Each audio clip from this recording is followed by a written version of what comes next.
The rain fell hard over Seattle that evening, washing away the last traces of daylight as the city lights blinked to life one by one. Inside a small, cozy restaurant tucked between glass towers, a man named Ethan Cole sat quietly at a corner table, stirring his coffee as if he was trying to find answers in its dark swirl. He was a single dad, 34, strong yet tired, a man who carried both success and sorrow in equal measure.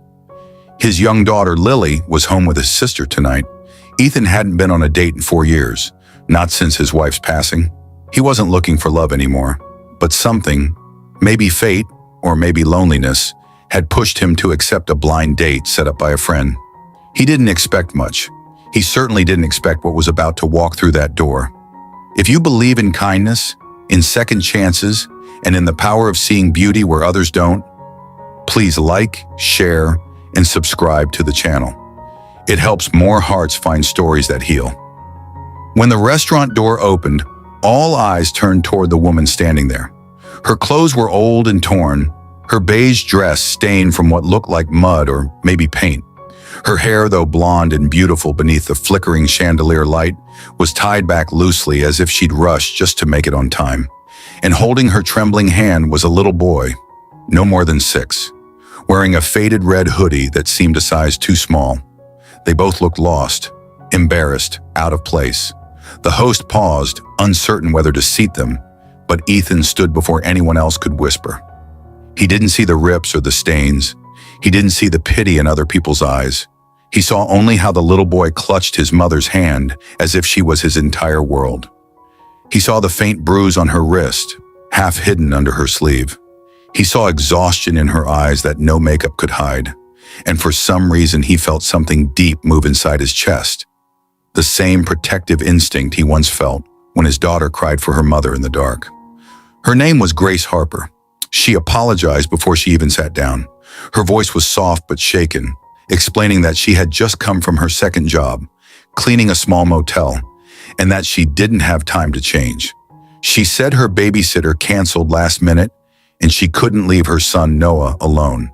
She looked ready to leave, to disappear before he could judge her. But Ethan smiled and said, "It's okay. I'm glad you both came." For the first time that night, Grace looked up and met a pair of eyes that didn't pity her, didn't scan her torn dress, but simply saw her. The waiter hesitated when Ethan asked for a children's menu, but Grace tried to refuse. "It's fine," she whispered. "We're not here to—" But Ethan interrupted gently, ordering extra fries and hot chocolate for Noah anyway. He didn't do it to impress her. He did it because he remembered being that child once, sitting quietly at a restaurant his father couldn't afford, pretending he wasn't hungry.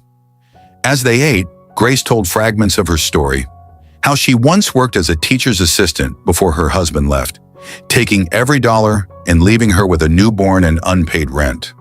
How she'd spent months moving between cheap motels, working any shift she could find, and how Noah often sat in the corner doing homework by the light of vending machines. She spoke not to gain sympathy, but because for once, someone was listening without judgment. Ethan listened deeply. Every word from her felt like a mirror of his own hidden battles. He too had known loss. His wife had died suddenly in a car accident when Lily was 3. He had to learn to raise his daughter alone while running his construction business. He knew what it meant to be strong for someone small who didn't understand why the world had suddenly grown so cruel. And maybe that's why, as the night went on, something beautiful began to grow between them. Not romantic sparks, not yet, but something purer. Recognition, understanding. When Grace went to pay for her share, Ethan gently pushed the bill aside. "It's on me," he said, smiling. She refused, insisting she didn't want charity, but he replied softly, "It's not charity. It's dinner with someone I'm glad I met." Her eyes watered and she looked down, gripping Noah's hand tighter. Outside, the rain had stopped. Ethan walked them to the bus stop, his jacket already draped over Grace's shoulders before she could protest. Noah, half asleep, leaned against her leg. When the bus arrived, Ethan bent down and helped Noah climb the steps. Grace turned, her lips trembling as she whispered, "Thank you for tonight." Ethan looked at her and said quietly, "Grace, don't thank me for seeing what's already beautiful. That night, Ethan couldn't sleep.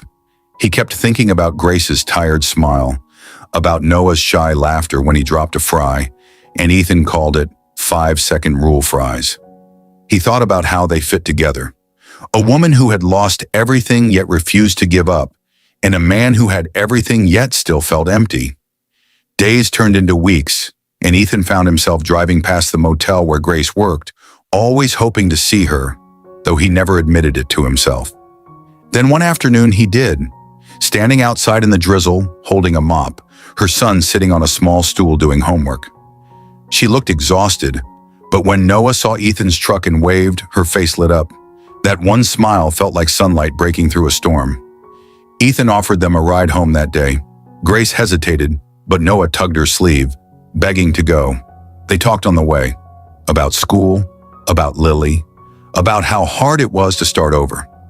By the time they reached their small apartment, Ethan had already decided he wanted to help, not out of pity, but because something inside told him that maybe helping them would help heal him too.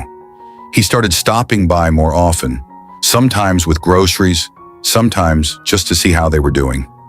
Lily and Noah quickly became friends. Two children from different worlds who didn't care about the difference. Grace began to smile more, laugh more. The worn-out woman who once walked into that restaurant now had color in her cheeks again. One Sunday, Ethan invited them to a park picnic. Grace tried to dress nicely, wearing a simple blue dress she'd found at a thrift store. She apologized again for not being fancy, but Ethan looked at her in awe and said, "Grace, you look perfect." They sat under the shade of a maple tree as the kids played nearby, and for a long moment, everything felt right, as if life had paused to let them breathe. But life, as it always does, tested that peace. One evening, when Grace returned home from work, she found her landlord waiting with an eviction notice. He had sold the building, and she had 2 weeks to leave. Panic flooded her eyes as she looked around the small apartment that had been her only safe space. That night, when Ethan visited, he found her crying quietly, packing Noah's books into a box. She tried to smile through her tears, saying, "We'll figure it out."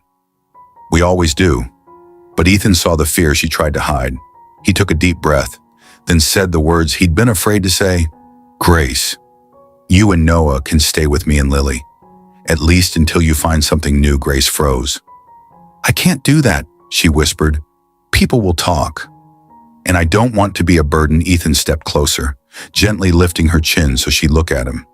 "Grace, sometimes the hardest thing is accepting that someone truly cares."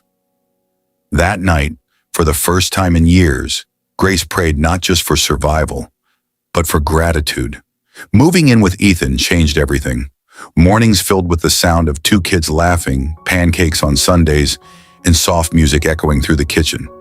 Grace began helping with Lily's school projects, and Ethan found himself coming home earlier than usual, just to see her smile when she opened the door. Slowly, their hearts began to heal. Together. Months passed, and one evening, as snow began to fall softly outside, Ethan took Grace to the same restaurant where they had first met. The same warm lights, the same quiet corner table. But this time, she wore a beautiful cream dress that Lily had helped her choose. Her hair brushed into soft waves. And this time, she walked in not as a woman in torn clothes, but as someone who had found her worth again.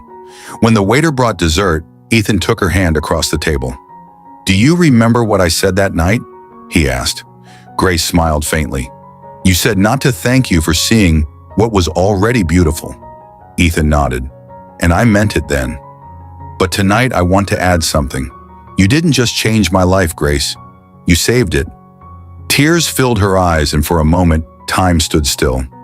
Two souls once broken, now whole again, because they chose kindness over judgment, love over fear. If this story touched your heart, please like, share, and subscribe. It helps our Kindness Stories family grow and spread love in a world that truly needs it. Before you go, tell us in the comments, would you have seen the beauty too if you were in Ethan's place? As Grace and Ethan walked out that night, their children running ahead through the softly falling snow, people in the restaurant turned to look again, just as they had the first time. But now they didn't see a beggar and a businessman. They saw a family, built not by wealth, but by compassion, faith, and the courage to love again. And sometimes that's all it takes. One person who looks past the torn clothes and sees the most beautiful heart beneath.